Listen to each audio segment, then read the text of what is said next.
자, 하나님 말씀 마가복음 9장 9절로 13절 말씀입니다. 신약성경 68페이지 마가복음 9장 9절로 13절 말씀입니다. 마가복음 9장 9절로 13절 말씀. 자, 할렐루야.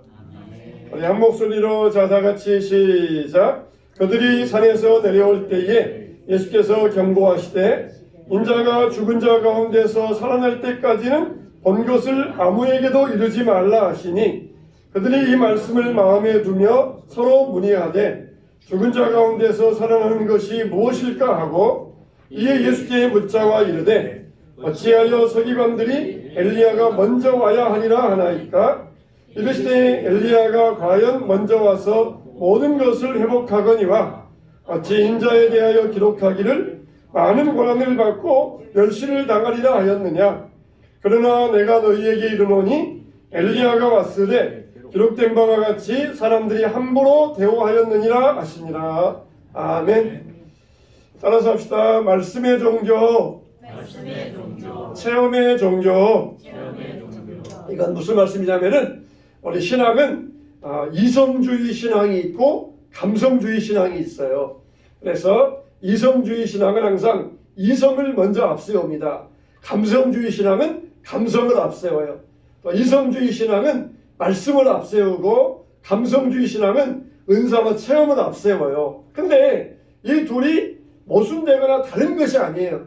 실상 같은 거예요. 손바닥이 있고 손등이 있고 서로 다르지만은 이 손바닥과 손등이 합쳐서 하나인 것처럼 이성주의 신앙, 감성주의 신앙이 다른 게 아니에요. 실상은 하나예요. 근데 자기들이 꽂힌 것만 거기에다가 집중하려고 그래요. 그냥 이성에 꽂힌 사람들은 이성주의, 또 감성에 꽂힌 사람들은 감성주의, 이렇게 자기가 꽂힌 거에만 나가려고 그래요. 아니, 이렇게 이성주의인 사람들은 다른 사람을 혼낼 때에도 내가 너에게 말했어 안 했어? 내가 말했잖아. 왜 말 안 들어? 그러면서 이렇게 그냥 자기가 말했으니까 무조건 들어야 된다. 이게 이성주의 신앙이에요. 반면에 감성주의 신앙들은 눈물로 호소합니다. 막 애잘하게 그냥 눈물로 하면서 하지 말아야 된다 하면서 이렇게 감성주의를 가져요. 여러분 어떻습니까? 이게 둘 다 필요하잖아요. 이성주의로 분명하게 지적하고 또 감성주의로 눈물로 호소하면은 더 사람들이 더 훨씬 호소력이 있고 감성에 젖어가지고 그 마음이 변화될 수가 있는 것이에요. 그래서 우리는 이 이성주의 신앙, 말씀 중심의 신앙, 또 감성주의, 체험 중심의 신앙, 이게 같이 가야 돼요. 이게 떨어지면 안 돼요. 그래서 우리 기독교는 어떤 신앙이냐? 말씀 중심, 체험 중심이라는 것이에요. 특히 우리가 오늘 예수님께서 높은 산에 올라가셨다고 그랬어요. 누구를 데리고? 베드로, 야고보, 요한, 세 제자. 예수님의 제자는 몇 명이었습니까? 12명. 근데 12명 중에서 특별히 3명만 따로 골라가지고 높은 산에 올라가셨어요. 그 산을 다볼산이라 그래요. 그런데 예수님께서 다볼산에 올라가셔서 변화되었다 그래가지고 그 산의 이름을 또 다른 별명으로 변화산이라고 그렇게 부르기도 합니다. 그런데 예수님께서 특별히 세 제자만 데리고 올라가신 이유가 뭐냐? 특별히 세 제자에게 특별한 체험을 해주기 위해서 그런 거예요. 그래서 세 제자가 특별한 체험을 갖게 해서 그들에게 하나님 말씀을 더 강력하게 맡기기 위하여서 세 제자만 데리고 높은 산에 올라가셨던 것입니다. 나중에 베드로 후서를 쓰면서 성도들에게 우리는 영광 가운데 그의 광채나는 변형된 몸을 친히 눈으로 본 자라, 그렇게 베드로 후서에서 기록을 합니다. 그러니까 예수님이 변화산에서 변화되었고, 그리고 예수님이 말씀하셨고, 예수님이 능력 행하셨고, 이거는 지어낸 얘기가 아니라는 거예요. 지어낸 얘기가 아니고 실제 있었던 이야기다.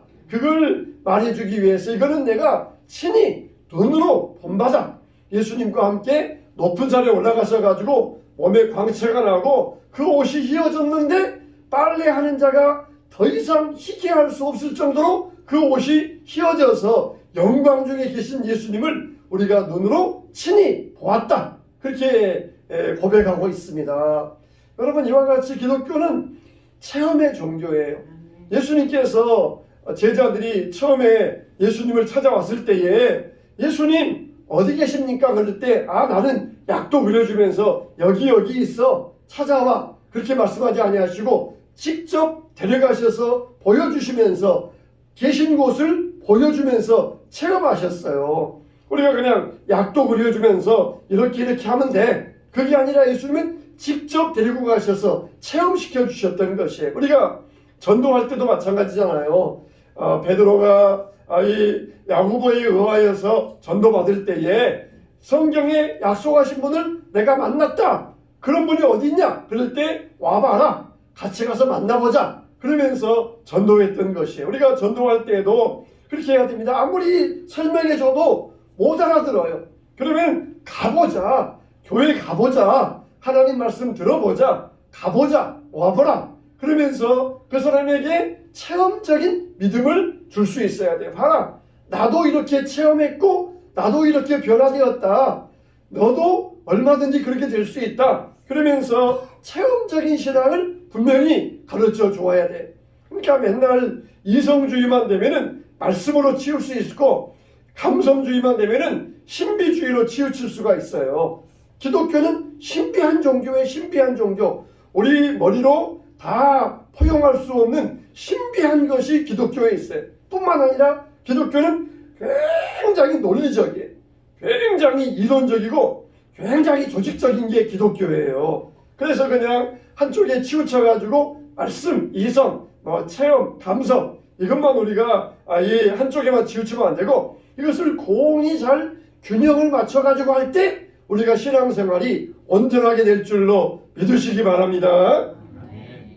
자, 이렇게 예수님께서 제자들을 친히 체험을 시켜주셨어요. 시편에도 보니까 뭐라 그랬어요? 너희는 따라서 합시다. 여호와의 선하심을 맛보아 알지어다. 여호와의 선하심을 어떻게 맛볼 수 있어요? 하나님의 선하심을 우리 입으로 맛볼 수 있어요? 너희 혀로 맛보라는 게 아니라 여호와의 선하심을 너희가 체험하라는 거예요. 체험하라는 거. 대개 바알이나 아세라 이런 이 우상들은 굉장히 조금만 잘못하면은 그냥 막 이렇게 돌같이 화를 내는 그런 이 우상들이에요. 근데 하나님은 사람들이 무슨 죄를 지었든지 와서 하나님 앞에 용서를 구하면은 다 용서해 주셔요. 봐라, 바알과 아세라 같은 우상들은 조금만 잘못하면 그냥 화를 내면서 막 비를 안 내려줘 버리고 또 그냥 땅에 가뭄을 들게 하고 그런 악한 신인데 하나님은 얼마나 자비가 많으시냐. 하나님의 선하심을 너희가 너희 삶 가운데 친히 체험해 보아라 하시는 거예요. 예수님이 이걸 어떻게 말씀하셨어요? 탕자의 비유, 탕자의 비유. 탕자가 아버지 재산을 반을 뚝 떼어 가지고 가가지고 몇 년 동안 다 탕진하고 돌아왔어요. 보통 아버지 같으면은 이 재산 가서 도로 찾아와.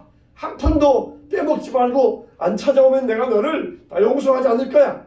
아마 그럴 수 있는데 우리 하나님 아버지 자비로우신 분은 아무런 조건 없이 말 한마디 변명 한마디 듣지 아니하시고 탕자를 그대로 받아주셨어요. 이 탕자는 어렸을 때는 아버지를 몰랐어요. 근데 자기가 그렇게 고생하고 돌아와 보니까 아버지가 이렇게 좋으신 분이었구나. 그때서 체험할 수 있었어요. 아버지의 그늘 모른 채로 살다가 돌아와 보니까 갔다가 돌아와 보니까 아버지의 선하심을 맛볼 수 있었던 것이에요. 우리도 이와 같이 하나님의 선하심을 체험해야 돼. 그래서 기독교는 뭐냐? 뜨거운 가슴에서 가슴으로 전달되는 것이다. 이게 기독교라 그랬어요. 그냥 차가운 머리에서 머리로 가는 게 아니에요. 여러분이 오늘 이 말씀도 머리에서 머리로 들으면 안 돼요. 가슴에서 가슴으로 들어야 됩니다. 할렐루야. 할렐루야. 네, 가슴으로 들어야 돼요. 이 말씀을 가슴으로 받아들여야 돼요. 뜨거운 가슴에서 가슴으로 전하는 것이 하나님 말씀이며 복음이라는 것입니다. 이렇게 하나님은 과거의 역사 속에 박제되어 있는 분이 아니에요. 박제되어 있다. 새를 잡아가지고 다 꺼내고 껍데기 가지고 박제를 만들잖아요. 그렇게 하나님은 역사 속에 박제되어 있는 분이 아니에요. 저렇게 옛날에 새가 있었다 하면서 모양만 가지고 하시는 하나님이 아니라 아브라함과 함께 하셨고 이삭과 함께 하셨고 요셉과 함께 하셨고 모세와 함께 하셨고 엘리야와 함께 하셨고 그리고 지금 나와 함께 하신다. 이게 하나님의 신앙이라는 것이에요. 그런데 교회에서 가장 중요한 게 뭐냐면은 바로 이 성령의 능력입니다. 성령의 능력. 교회에서 중요한 것은 성령의 능력. 성령으로 우리가 뜨거워져야 돼요. 교회에서 성령의 불로 뜨거워져야 됩니다. 성령의 불로 뜨거워지기 위해서는 뭘 해야 돼요? 기도. 기도밖에 없어요. 기도밖에 없어요. 기도의 길이 바로 우리가 성령으로 뜨거워지는 것입니다. 차가운 머리로 하는 것이 아니라 뜨거운 가슴으로 기도하고 성령으로 뜨거워져야 돼요. 우리가 뭘 전해줘야 돼요? 다음 세대에게 불을 전해줘야 돼요. 불과 불을 전해줘야 되는 거예요. 뜨거운 것을 전해줘야 되는 것이에요. 이렇게 교회에서 가장 중요한 것을 꼽으라. 그러면 뭐냐? 바로 이 성령의 능력이 성령의 능력. 우리가 기도운동을 일으켜야 됩니다. 그래서 죄를 뒤집어 쓰고 죄를 통회하는 이런 결단이 있어야 돼요. 광야에서 구름기둥과 불기둥으로 인도했던 것처럼 바로 오늘날 우리는 성령의 인도를 받아야 돼요. 성령의 인도를. 여러분 햇빛은 빛도 있고 열도 있잖아요. 전기불은 그냥 빛만 있잖아요. 근데 햇빛은 빛도 있고 열도 있어요. 그런 것처럼 성령님은 우리의 어두움을 밝혀주는 빛이지만 또 우리의 추위를 막아주시는 열도 되는 거예요. 열도. 전기불처럼 그냥 차가운 빛만 있는 그런 성령님이 아니라 빛으로 말씀으로 어두움을 비춰주셨으면은 열로 우리의 추위를 우리의 몸을 감성적으로 녹이시는 분이 바로 성령님이셔요. 그냥 빛. 그래서 그냥 한밤에도 전기불을 밝혀놓고 낮이다 그래봤자 그게 낮입니까? 낮에는 빛도 있어야 되고 열도 있어야 돼요. 깜깜한 밤에는 빛이 있다 그래서 그게 낮이 될 수가 없는 것이에요. 우리가 성령의 역사로 말씀으로 어두움을 밝혀서 빛이 비쳤으면은 이제는 이 체험과 뜨거운 열로서 우리의 이 얼어붙은 마음을 녹여가야 되는 것입니다. 이렇게 차가운 이 빛 아래에서만 살아가는 자가 아니라 뜨거운 열 가운데서 우리의 어둠이 밝혀지고 가슴이 녹여져야 돼요. 자, 오늘 말씀 보면서 우리가 신앙 체험의 과정의 단계를 볼 수가 있는 첫째는 예수님께서 제자들을 데리고 가시어서 성산에서 확실하게 체험을 하게 해주셨다 하는 것입니다. 세 제자들 베드로, 야고보, 요한 세 제자가 변호산에 올라가서 얼마나 그 환경이 그냥 황홀한지 영안이 열려가지고 변모하신 예수님의 모습을 보았어요. 그리고 모세와 엘리야를 보았습니다. 영적인 눈이 열리고 귀가 열려가지고 그분들의 대화를 듣게 되었고 하늘에서 들려오는 음성을 듣게 되었던 것이에요. 여러분 이런 신앙 체험도 여러분에게 함께 하게 되시길 주님의 이름으로 축원합니다. 근데 이런 신앙 체험을 그냥 교회만 왔다 갔다 한다고 해서 신앙 체험하는 게 아니라 준비된 자들이 바로 이런 신앙 체험을 할 수 있어요. 12제자들 가운데서도 베드로, 야고보, 요한은 준비된 자들이었어요. 그래서 먼저 이들에게 신앙의 체험을 갖게 하셨던 것입니다.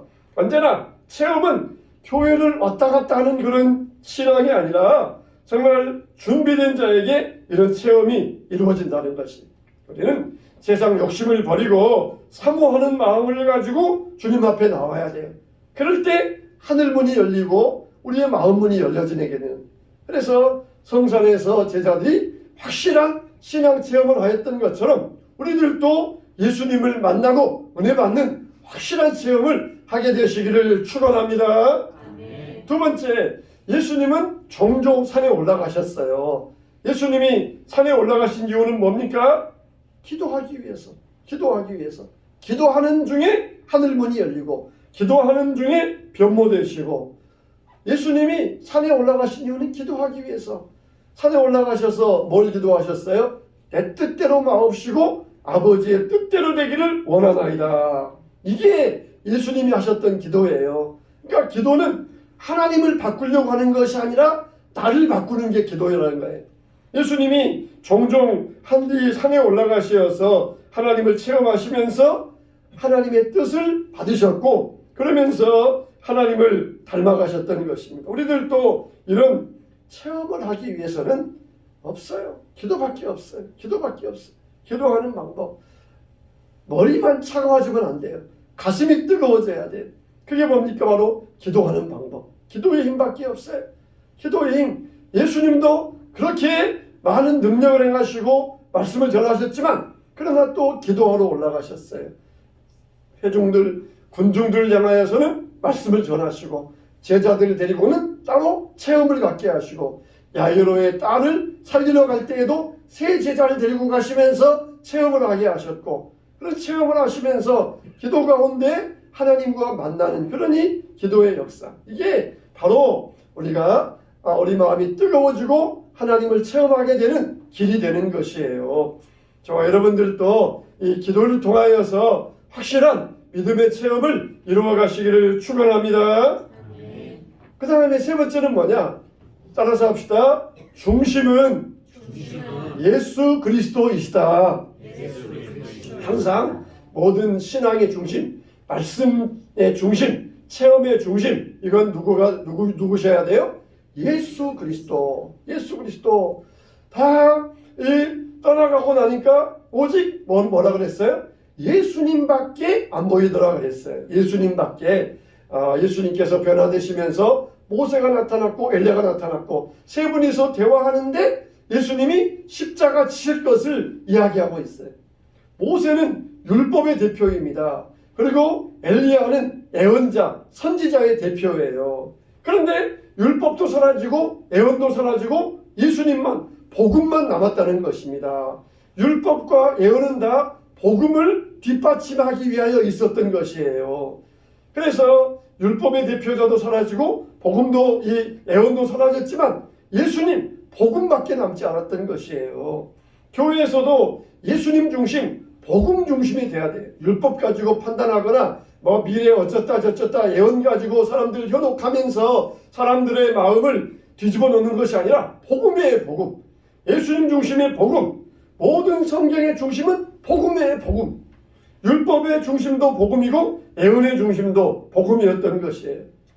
하늘에서 저들이 사라지고 나니까 하늘에서 음성이 들려지기를 뭐라 그랬습니까? 너희는 내 사랑하는 아들이니 너희는 그의 말을 들으라 그랬어요. 모세의 말을 들으라, 예언자 엘리야의 말을 들으라 한 게 아니라 너희는 그의 말, 예수 그리스도의 말을 들으라. 이게 하늘에서 들려오신 하나님의 음성이었어요. 그래서 우리의 오직 신앙의 중심은 뭡니까? 예수 그리스도. 유대교는 율법을 믿어요. 또 이슬람교는 예수님을 선지자 중에 한 사람이라고 이야기합니다. 둘 다 틀렸어요. 우리는 오직 십자가 복음뿐이에요. 십자가 복음. 이 복음 중심으로 우리가 신앙생활을 할 때 우리는 정말 온전하게 믿음 가운데 서게 될 줄로 믿습니다. 마지막으로 이 성산의 체험은 뭐냐? 실상은 천국의 체험이었어요. 우리가 천국 가면은 어떤 체험을 합니까? 여기 이 변화산에서 일어난 내용이 그대로 일어나요. 첫째는 뭐냐? 우리는 천국에서 영광스럽게 변모한다는 것이에요. 여러분들, 여러분들이 몸이 좀 약한 게 있잖아요. 그러나 우리가 천국에 가면은 영광스럽게 변화가 되어가지고 우리의 몸이 영광스러운 몸이 된다는 것이에요. 이게 성산에서 보여주었던 천국 체험의 맛보기 체험이에요. 맛보기 체험. 여러분의 마음에 안 든 거 있잖아요. 코가 마음에 안 들어요? 귀가 마음에 안 들어요? 그러면은 천국 가면 우리가 영광스러운 모습으로 변화하게 해주셔요. 내 몸 가운데 약한 것들도 하나님께서 우리를 영광스러운 썩지 아니하고 강한 몸으로 변화시켜 주셔요. 만일 내가 눈이 안 보이는 시각장애인이다 그러면은 천국에 가면은 영광스러운 눈을 가지고 우리가 보게 될 거예요. 두 번째는 뭐냐? 천국은 뭐냐? 시공을 초월해요. 예수님 옆에 모세가 나타나고 엘리야가 나타났어요. 모세는 벌써 1800년 전의 사람이고 엘리야는 1000년 전의 사람이에요. 근데 이 두 분이 시공을 또 초월해가지고 그 변화산에 올라와가지고 예수님과 함께 대화를 나누셨다는 것입니다. 이렇게 우리는 지금 3차원 세계에 살잖아요. 근데 천국은 훨씬 높은 세계의 차원입니다. 천국은 시공의 제한을 받지 않아요. 얼마든지 시간을 뛰어넘어가지고 1000년이 하루 같고 하루가 1000년 같다. 그게 바로 천국이에요. 하루면 하루지 어떻게 하루가 1000년이고 1000년이 하루입니까? 그게 바로 천국의 놀라운 신비라는 거예요. 신비. 그냥 천국 1000년도 얼마든지 하루처럼 지나갈 수 있고 하루도 1000년처럼 살 수 있고 그게 천국의 신비함이에요.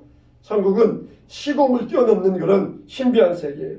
세 번째로는 천국에서는 서로를 소개할 필요가 없어요. 여기 보면은 이 베드로가 잠자다가 깨어보니까 모세와 엘리야가 예수님과 대화를 나누시더라. 베드로가 모세의 얼굴, 엘리야 얼굴 봤을까요? 1800년의 모세, 1000년 전의 엘리야 봤을까요? 어림도 없어요. 못 봤어요. 근데 알아봐요. 아, 저분은 딱 모세구나. 아, 저분은 딱 엘리야구나. 알아봐요. 이게 천국의 모습이에요. 천국의 모습. 여러분도 대충 성경을 읽으면서 그림에 보는 예수님의 모습은 대충 이런 모습일 것이다. 상상을 하잖아요. 바울의 모습은 이런 모습일 것이다. 아브라함은 이런 모습일 것이다. 상상을 하잖아요. 근데 그런 모습이 실제로는 그런 모습이 아니에요. 실제 모습이. 그러면은 여러분들 잘 그림에서 못 보는 바나바 혹은 디모데 혹은 마가 이런 사람들 여러분 그림에서 별로 못 봤는데 그런 사람 얼굴 알 수 있겠어요? 모르잖아요. 근데 천국에 가면은 금방 알아봐. 오, 바나바 선생님, 또 아볼로 선생님 그러면서 우리가 금방 알아봐요. 1000년 전에 살았던 유럽에 살았던 1000년 전의 사람도 우리가 천국에 가면은 금방 알아봐요. 서로 나 아무개입니다. 처음 뵙겠습니다. 소개 안 해도 딱 보면 알아봐요. 딱 보면 알아봐요. 그래서 천국에 가면 우리가 서로 소개할 필요 없이 금방 알아보게 된다는 거예요. 이게 참 천국의 신비한 점이에요. 그 다음에 천국에서는 영적인 눈과 귀가 열려져요. 세상에서는 아무리 들어도 못 깨닫다가 아무리 보아도 못 보다가 천국에서는 금방 알아듣게 돼요. 금방 알아듣게. 그리고 천국에서는 너무나 황홀한 경험을 많이 하게 돼요. 황홀한 경험. 베드로가 여기가 좋사오니 여기다가 초막 셋을 짓고 모세를 위하여 엘리야를 위하여 주님을 위하여 여기에 살았으면 좋겠습니다. 여러분 산에 가서 뭐 살 게 있어요. 산에 가면은 물도 없죠. 먹을 것도 없죠. 거기에서 지붕도 없는 곳에서 노숙해야 되는데 얼마나 그것이 황홀했던지 나는 여기에서 그냥 굶어도 좋습니다. 비바람 맞으면서 생활해도 좋습니다. 나는 여기가 있는 게 좋습니다. 그러면서 얼마나 황홀했던지 여기에서 살겠습니다. 그렇게 고백했다는 것이에요. 그만큼 천국은 황홀한 것이에요. 황홀한 것.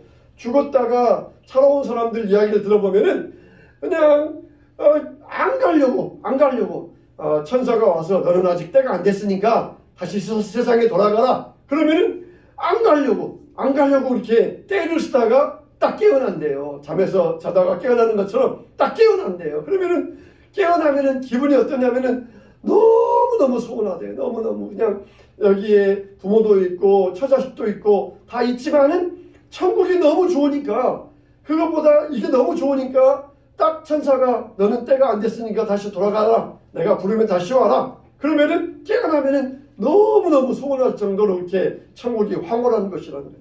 천국이 이렇게 너무너무 좋은 것이. 베드로도 여기 있는 것이 좋사오니 그럴 정도로 베드로는 고백하면서 그냥 그 풍찬 노숙해야 되는 그런 곳에서도 여기에 살고 싶습니다. 그럴 정도로 천국 체험이 황홀했던 것이에요. 여러분, 여러분의 신앙 체험은 어떤 것입니까? 다 여러분들 보면은 체험이 다 다를 거예요. 나는 별로 체험한 것이 없는데요. 그렇게 여러분들 가운데는 말할 수도 있어요. 그러나 우리가 솔직히 따져보면은 체험 없이는 예수님을 믿을 길이 없어요. 자, 여러분들 안에 여러분들이 아직 의식을 못해서 그러지 하나님이 나를 불러주신 체험이 있고 사건이 있었고 내가 부름받은 때가 있어요. 그러면서 앞으로 여러분들이 성령 안에서 더 큰 체험을 받기 원하면 준비된 마음으로 기도해야 돼요. 기도의 힘, 기도의 능력, 이게 우리를 신앙적인 더 깊은 체험으로 인도하는 것입니다. 이성주의 신앙으로 어둠을 밝혀졌습니까? 감성적인 신앙으로 가슴이 뜨거워져야 돼요. 밝혀지기만 하고 가슴이 식어지면은 그 밝음은 어두워지고 말아요. 그래서 밝아졌으면은 뜨거워지는 신앙, 이게 바로 체험 중심의 신앙이에요. 말씀을 열심히 여러분들이 읽고 듣고 배워야 돼요. 그리고 기도하면서 가슴이 뜨거워지고 그 깊은 신앙적인 체험을 가져야 돼요. 그래서 하나님의 약속의 말씀이 진짜 내게 주시는 체험적인 진짜 하나님의 진리셨구나. 여러분이 체험해야 돼요. 하나님이 우리의 물질의 주인이라 그럴 때 여러분들이 하나님 앞에 기도하면서 그 체험을 가지면 의심하지 않게 돼요. 나중에 이 신앙이 절대로 요동치 않게 돼요. 하나님이 우리의 치유의 하나님이다. 머리로는 들었지만은 하나님 앞에 기도하면서 내 병을 낫게 되면서 체험하게 되고 진짜 그 믿음이 진짜 신앙으로 더 발전되게 되는 것입니다. 여러분들이 체험적인 신앙을 주님 앞에 구하시면서 더 깊은 기도의 자리로 나아갈 때에 우리의 신앙은 정말 영광스러운 신앙으로서 주님 앞에 서게 될 줄로 믿습니다. 할렐루야. 이런 체험적인 은혜의 신앙 되시기를 주님의 이름으로 축원합니다.